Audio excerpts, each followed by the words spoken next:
a very warm welcome on Contenders. We've been looking back or looking ahead to the fortunes of the 8 big teams that are participating at the 2015 World Cup. Over the next few minutes, we talk to Rahul Dravid and Graham Smith about the smaller teams, in a sense, that are part of this competition. Just first up, the presence of these teams at the World Cups. I mean, you guys have played World Cups. Do they bring something to the tournament, or their presence actually, do you sense in a way, do you think in a way reduces, the validity of a World Cup?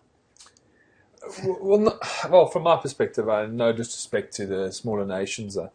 I think that obviously the ICC is trying to grow the game, expose them to the top teams, expose them to events like this. But it just creates a very long tournament. It creates a tournament that has too many soft games in it. I think you want, in a World Cup, you want there to be tension, right throughout, and a lot of expectation, and you want the fans to be gripped from start to finish, really. And I think because of all the associates and stuff, we have a round-robin phase that can potentially be a little bit slow and a little bit long, and everyone's waiting for the quarterfinals, semi-finals, and finals. But I think it's a challenge for the ICC to balance exposing associate nations and giving them enough opportunity to earn money and to grow in the game, and also keeping the Icon tournament competitive. Rahul? Yeah, from my perspective, look, I do understand that sometimes the tournaments do get a bit long, and there can be a lot of soft games and sort of non-competitive games. So I agree with Graham. It's just finding the right balance. I mean, just the other side of the argument, having played with Scotland and spent a season playing cricket with them, I just know how much events like this mean to them in terms of just attracting young players to the game, because a lot of these associate countries, they're competing with other sports for young talent and for young players, young sportsmen to play particular sports. And it's events like the World Cup, which are the high profile events that get talked about, that get noticed, and an opportunity to play in that actually motivates a lot of these amateur cricketers to play for 4 years. A lot of the funding, a lot of the government funding and the state funding is based around the fact that they take part in these global events, and they qualify for these global events. So there's a lot of pluses for those countries itself. I do understand that sometimes the tournament itself can drag on a bit longer, but for the teams itself, I think it's huge and it's really big. And if a team can pull off an upset like Ireland did against Pakistan or against England last time in the last World Cup, I think it makes a huge difference. So they bring something, and I think they do add something. It's just a number and how many of them that you want to have in a big tournament like this that can be debated. Yes, in fact, the Irish upsets of Pakistan as well as England. There's been other instances. Bangladesh, when they were not a test team, beat Pakistan in a World Cup game in '99. Sri Lanka beat India back in 1979 when they weren't a test team. So that comes in, yes, but they all play 6 games each in the initial part of the tournament, and that sometimes, if you're not playing well, it can be very intimidating for a young team. Yeah, I think now that the numbers have got big, that it does become I think Raul touched on it there. I think if you've got more competition for those places, maybe make it a smaller amount of teams that can qualify for the World Cup event. Look at other aspects of world cricket where they can maybe get more opportunity, whether it's playing 1 or 2 test matches a year, or I don't know what, creating another opportunity in the ICC, other ICC events where they get a bit more exposure. But this is your ultimate iconic event, and you don't want it to be flat. You don't want it to be slow and long. You want it to be something that enthralls fans worldwide, because like something Raul touched on, there's going to be so many new eyes on this tournament, and you want them to be excited by the game of world cricket. Yes, and you want the stadiums to be full as well, watching these teams in action, which you may not get at all of the games. The other argument that's being given now is there is another shorter format. There used to be only 50 over cricket earlier, and T20 cricket in a way is more suited to some of these smaller countries. Do you guys buy that? Maybe that is the one arena where more of the younger nations can get in now? Yeah, I think that's a good way to go. I think definitely a lot of these countries as well, T20 cricket is really suited for the fact that a lot of them are amateur cricketers and they can't take that much time off to be able to play a long game that stretches out for a whole day. So a lot of this cricket can be played in the evenings, and the T20 format is a much shorter game. So I think that's a good argument, and I think maybe the T20 format is the one where you introduce a lot of these teams into international cricket. And then maybe have a qualifying tournament for the ICC World Cups, and then which is what they're doing. The top 2 will probably qualify for a 10-team World Cup, which I think thinking about it probably might be the best solution. But ensuring that you give a lot of these countries, at least the ones that are sort of, in the top 4 or 5 or 6 countries that are outside of the top 10 or top 8, you give them a fair chance to be able to qualify for this event. Yeah, the T20 World T20 is it can be a bigger tournament. It can attract some of these younger teams. Also, is it a more competitive? It's a format that's given to more the possibility of upsets in a sense, a little bit more, right? Yeah, I think the longer the game goes, the better team generally will win. I think the shorter the format, the more opportunity you give for certainly the weaker teams to compete, to perform well, to create a degree of pressure. And I think all the good teams will know that in a T20, you can have a bad day and you can come off second best. There's no time to recover really, or to make a play to get yourself back in the game. And I think every top 8 team in this tournament will probably look at the minnows and go, geez, I just want to get those games behind me. I just want to get them behind me. Let's get into the competition. Let's get into the real essence of the competition, the quarterfinals, the semifinals, and the finals. So the potential banana skins for a lot of the top 8 teams. Yeah, is there a argument? Is there a method? I mean, if cricket wants to be genuinely seen as a world sport that's iconic event produces the best possible cricket, is the World Cup the best platform for that reason? Because if you look at football, rugby, or other such world sports, you rarely get games between completely mismatched teams. Yeah, I mean, and that's true, because I just think the depth of the games like soccer is much bigger. So that even the sides that are number 25, number 30 in the world play a pretty competitive and a really good brand of soccer. So I think there's going to be some mismatched games in this competition, which I guess is disappointing. But that's the way it is. I mean, you just have to see that as an encouragement and a learning, and hope that these teams will learn from these experiences and help grow the game in those countries, because eventually that's what it's about. For a lot of the associate teams, if this becomes a platform for them to grow the game in the country and get more eyeballs and get more participation in their sports, then I think that's a win. So that's about the associates, but besides the associates, there are 2 full members of the ICC, 2 test-playing nations that we want to talk about. This is the Bangladesh squad that's going to do duty for them at the World Cup. Mashrafil Mortaza is a new captain, another quick bowling captain in that squad, and obviously the standout player in that team is Shakib Al Hasan. Now, Rahul has experiences of playing Bangladesh at a World Cup, which are not the most pleasant. However, they've done a little bit of, they've created upsets at World Cup 99, as we spoke about, against Pakistan, 2003 against India. But have they come far enough with their cricket?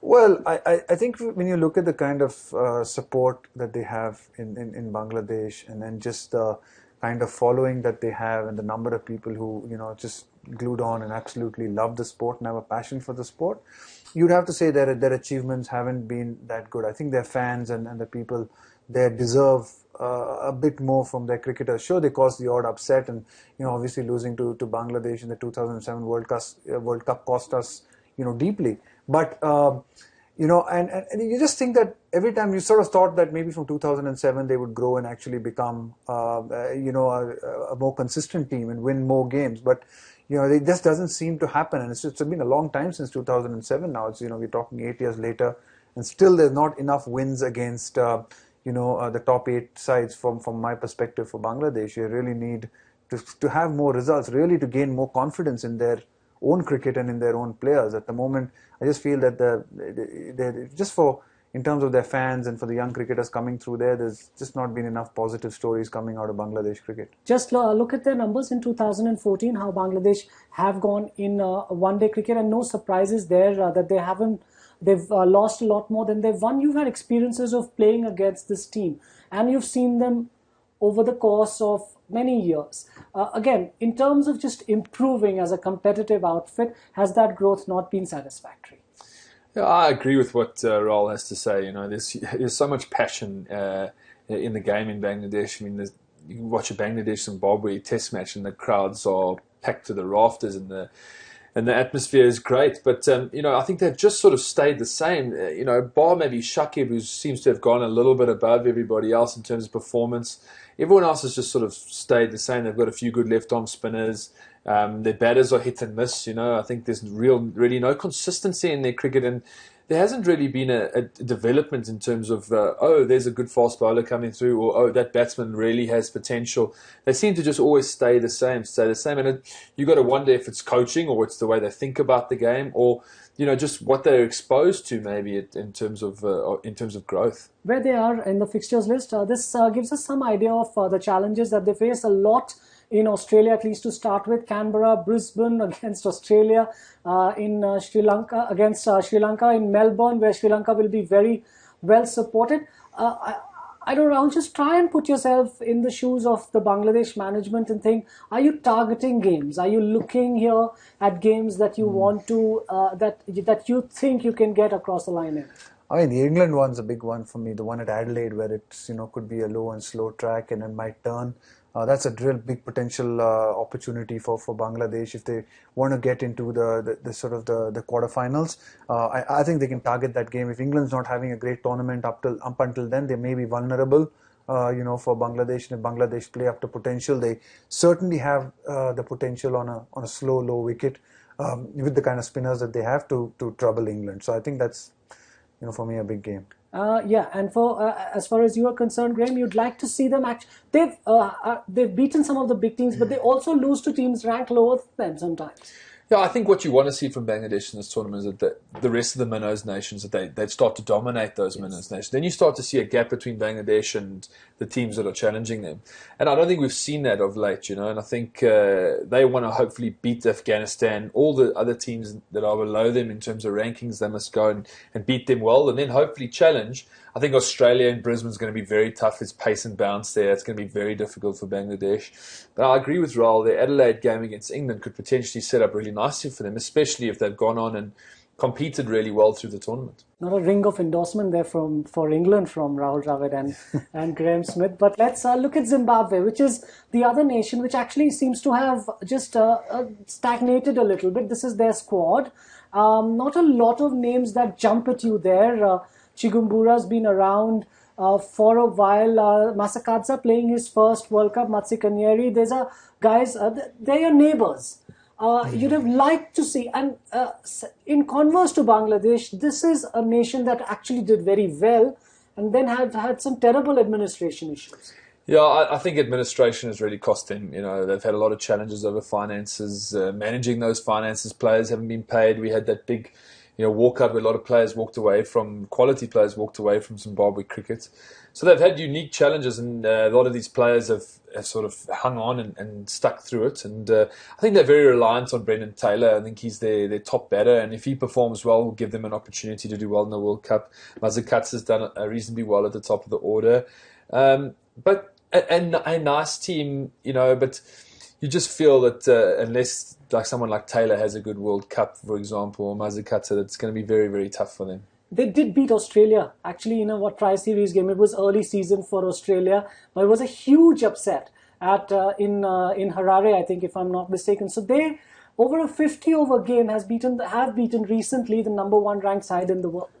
Yeah, but Australia really would have had you're almost Australia. They have to play really above potential, and you almost feel that a team like Australia, really didn't hit their straps on that particular day for them to get the result, to get that result, which is a pity really, because the thing with Zimbabwe cricket is that they don't have the kind of numbers of cricketers playing, or they're not a big enough country with participation levels that they can afford poor administration or people not actually running the game properly there, because then it's all going to go downhill.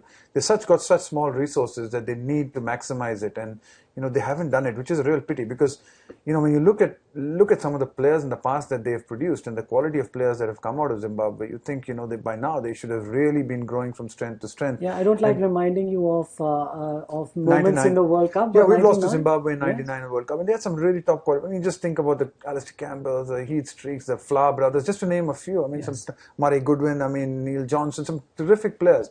It's just not just not developed from there, and that's been really sad. You felt at one time around 2000, 2001 that Zimbabwe is going to become a force, but they've actually regressed to a level where they're struggling. And you feel that their World Cup is going to hinge on conditions. Like they're going to get one day to it's either going to spin square like Bangladesh. Let's see where they are playing actually while you talk about that. Or it's going to seam around and that they could maybe bowl first and nip a few out. That's going to be their best opportunity. If they come up on decent wickets against these top teams, they really are going to struggle.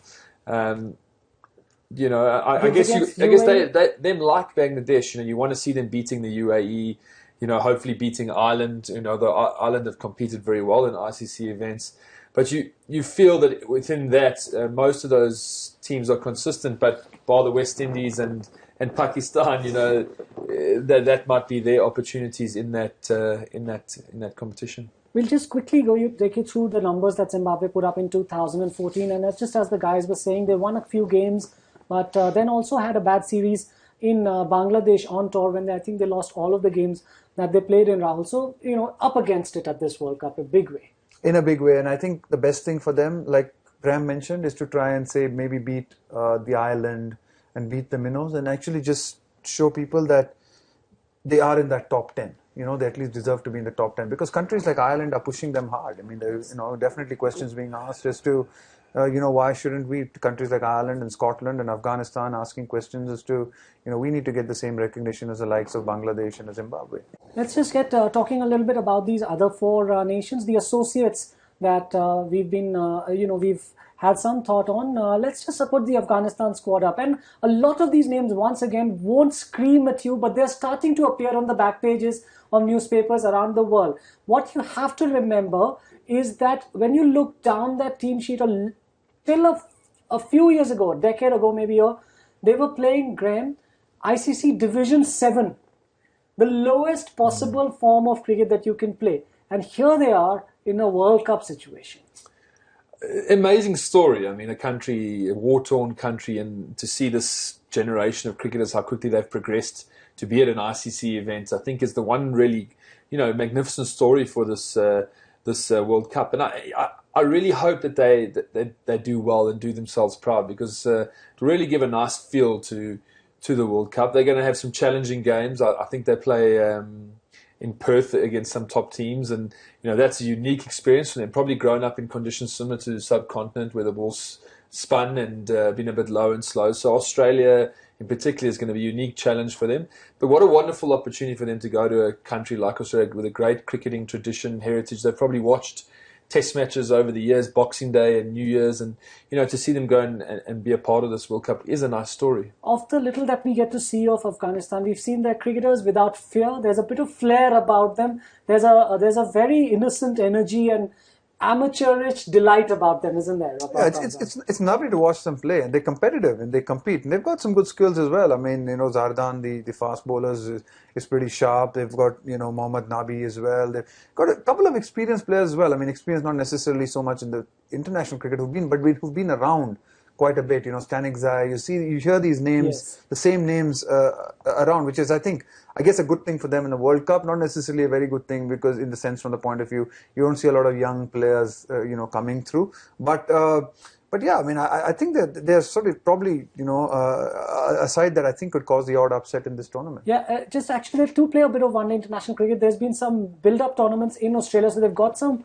look at the conditions, just some records from 2014 for Afghanistan. Even if that doesn't come up, just Graham, one final thought on them. This is a country that the ICC needs to stay invested in, because we've already seen that, you know, a lot of these guys, for instance, were at refugee camps in Peshawar, just out, you know, on the border of Afghanistan and Pakistan. And then to come up to this grade, that means it is a country worth staying invested in, no matter what the results of this World Cup. Yeah, I mean, resilience, I guess, is a key word that you look at when you talk about factors like that. And, you know, to compete and progress as quickly as they have, they obviously have a little bit of talent. They have the resilience, and they want to be competitive, and obviously a love for the game of cricket. But, you know, I think we not once have we questioned that the ICC needs to invest in the minnows and grow the game and develop the game. It's just how they do that is going to be their challenge. And, you know, I think from my perspective, a great story, and hopefully Afghanistan will keep progressing in a forward motion. Yes, we wish them well. Let's have a look at Ireland. This is a team that we've grown more familiar to. Lots of familiar names there. Kevin O'Brien, the O'Brien brothers, Paul Sterling, Gary Wilson. These are guys, William Porterfield. These are guys that the cricket world's gotten used to hearing about. Once again, to the Irishman among us, this is a team that's demanding our attention over the last few years in cricket, wanting to they've put their names ahead. No, I think the unique thing that Ireland have that other minnows don't is they get exposed to the county game. A lot of those players are playing, a part of county teams and playing, in that competition throughout. So the 4-day competition, the 1-day and the 2020. So they're getting exposed to a high standard of domestic level, which in turn is improving their international game. And every ICC tournament they've given us a shock. I mean, generally it's England, I think, most of the time that end up doing it. But, I think they're one nation that everyone loves to see do well. Irish as a country have a lot of resilience, have a lot of good happiness around them, and I think everyone loves their accents and what they bring to the game. Kevin O'Brien in that performance against England here in Bangalore actually put in it was quite a spectacular innings. It was just a snapshot of the ability that the team has. Yeah, they have, and I think it's a great example of a team that's got limited resources, but you get the impression that we're speaking about how Zimbabwe has probably, not been managed very well off sort of outside of the cricket. But I think Ireland, at least from the outside, gives you the impression that they're extremely well managed. They've got a good structure in place. It's not an easy place to play cricket. It's raining half the time. Yeah. It's freezing cold. It's freezing cold as well. It must be hard to prepare good wickets and to get the players the practice facilities that they want, and the time on a cricket field and the exposure that they probably need. But they've done a good job of it, and they're very, very competitive. And I think they're like in every World Cup, you almost expect them, and you hope that they are able to cause a few upsets. And there's a lot of names that are familiar on that list now. They've been around, did a few tournaments. You've seen them do well. And I know with in 2019, I think there's going to 10 nations. Ireland will want to be a part of those 10 nations. They're looking for every opportunity to grow their game, to get better. They want to play Test cricket with my experiences of being around them. So, I think you'll see a very motivated Irish team at this World Cup. Okay, since we're talking Ireland with the Irishman, let's talk Scotland with the Scotsman. Having played for Scotland, there's Rahul Dravid. This is the team that will do duty for them. A lot of these guys you wouldn't have played with, Rahul. But, from your experience of just spending time there, is cricket a part of the sporting landscape, or is it an afterthought? Well, it doesn't compare to the rugbys and the soccers of this world. It's definitely, far behind that. But it's definitely the people who do play it are extremely passionate about playing the game. There's again a pretty well managed. I think they're a well managed country. The administration really makes a big effort there to try and promote the game. Again, a place where it's difficult really to, play cricket consistently because of the weather. But they do a really good job, and there's a lot of sacrifices people make to actually play cricket and play on the weekends. So their performances have been pretty good as well. So it's just a nice story, and I think that a lot of the funding depends on their participation in these events. So it's always great to see them participate at these events. And like Ireland, if it goes to a 10-team competition, they'll be desperately keen to try and get into that top 10 because it makes a huge difference to their cricket. And they've tasted a World Cup before, but a long time back in 1999 have Scotland. I think they were part of that World Cup. So this is not quite the development that Ireland have had in the game. Yeah, I mean, to be honest with you, I don't know a huge amount about Scotland. Rahul's the experienced campaigner there. But Rahul's made some Scottish money there. Yeah, you got to feel. I mean, the conditions that these guys live in. I mean, it doesn't really, breed well for a game of cricket. Where you need sunshine, you need dryness. To get out and experience different conditions. And a lot of these guys would be amateur cricketers with other jobs that are, This for them would be, a huge occasion that they would be so excited about. I mean, touring Australia for a World Cup, the hype, I'm sure they just want to enjoy it as much as possible. Okay, the last team that's making a return to World Cup cricket, first time since 1996, is the UAE. You'll see names there that once again haven't, that not surprisingly, aren't really a big part of the world game. But in 1996, when the UAE appeared at the World Cup, they played against South Africa. There's a famous story of Sultan Zerwani, the captain, got got a bouncer from Alan Donald without a helmet and kept batting on. Yeah, no, I remember that. I mean, I suppose I think the guys still ask Alan about that on that day. I think Alan probably got a bit scared of that guy in the head. But, you know, again, you know, with these minnows nations, a bit of unpredictability. You know, you'd think from the UAE that, again, there'd be a lot of spinners, a lot of medium paces, and that their batters would play very subcontinent style cricket, and that will prove challenging for them in the tournament. But, you know, I think for them, they want to compete really against the Bangladesh environment, see if they can, you know, take one over them and, you know, really just put up strong performances against the top 8. Yeah, Akib Javed has been a coach there in the UAE. Just even as the squad comes up, there's a nice story in there about an Indian player who played in Kerala. You know, I think it's karate. His second name is, I'm not quite sure where it is on the list. But Krishna Chandran? Yes, Krishna Chandran played in Kerala and did quite well. Then moved to the UAE. And is now qualified to play for the World Cup. Yeah, it's a collection of players like that. I mean, it is a collection of a lot of players who probably played their formative years in say India or, you know, Pakistan, maybe Bangladesh as well, and now sort of settled down in the UAE and representing the UAE. So again, there's a great opportunity. I mean, in the UAE, you just think of the number of you know, expats and the number of people who want to play the game in that part of the world.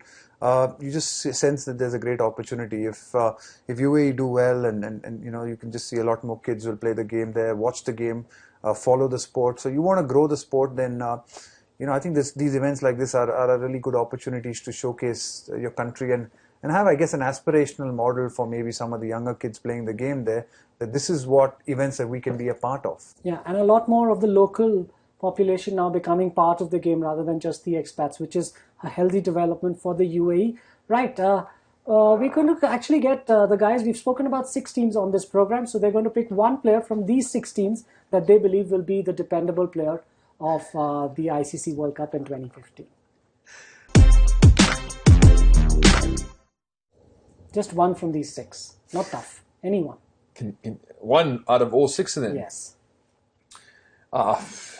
Shakib. Will you steal Rahul Dravid's thunder there? No. Yeah. I was going to then go for Brendan Taylor. I think, you know, from Zimbabwe as well. I think he's someone who's. I think Shakib and Brendan to me are 2 people who've actually, you know, just shown that they are world-class cricketers. They truly are world-class cricketers with world-class performances. So keep watching Cricket 4, ESPN Cricket 4, where there'll be all the contenders leading into this big World Cup starting in Australia and New Zealand. Thanks for watching.